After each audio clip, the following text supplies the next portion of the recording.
సిగరెట్లో 70కి పైగా క్యాన్సర్ కారకాలు ఉంటాయి. అయినా మనం ఎందుకు వదలట్లే అంటే సింపుల్. ఇందులో నికోటిన్ అనే అట్రాక్టివ్ కెమికల్ ఉంటుంది. ఇది ఎలా అంటే స్మోకింగ్ చేసినప్పుడు ఈ పొగలో ఉన్న నికోటిన్ మన బ్లడ్ లో కలిసి కేవలం 10 సెకండ్స్ లోనే మన బ్రెయిన్ కి చేరుతుంది. అండ్ మన బ్రెయిన్ లో ఫీల్ గుడ్ హార్మోన్స్ ని యాక్టివ్ చేస్తుంది.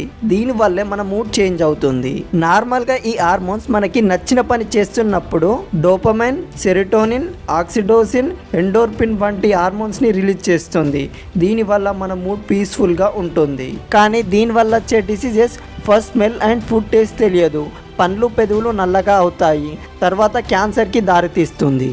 కానీ ఇందులో ఉన్న గుడ్ న్యూస్ ఏంటి అంటే ఈ స్మోకింగ్ చేయడం ఆపేశాక కొన్ని రోజులకే మన హెల్త్ దాని ఓన్గా అదే క్యూర్ చేసుకుంటుంది. ఇది ఎలా అంటే ఫస్ట్ 40 మినిట్స్లో బాడీలో ఉన్న టెంపరేచర్ అండ్ హార్ట్ బీట్ నార్మల్గా అవుతుంది. 8 అవర్స్ తర్వాత మనలో ఉన్న నికోటిన్ 80% యూరిన్ ద్వారా వెళ్తుంది. 12 అవర్స్ తర్వాత విషపూరితమైన కార్బన్ మోనాక్సైడ్ లెవెల్స్ తగ్గుతుంది. ఫస్ట్ వీక్లో స్మెల్ అండ్ టేస్ట్ తెలుస్తుంది.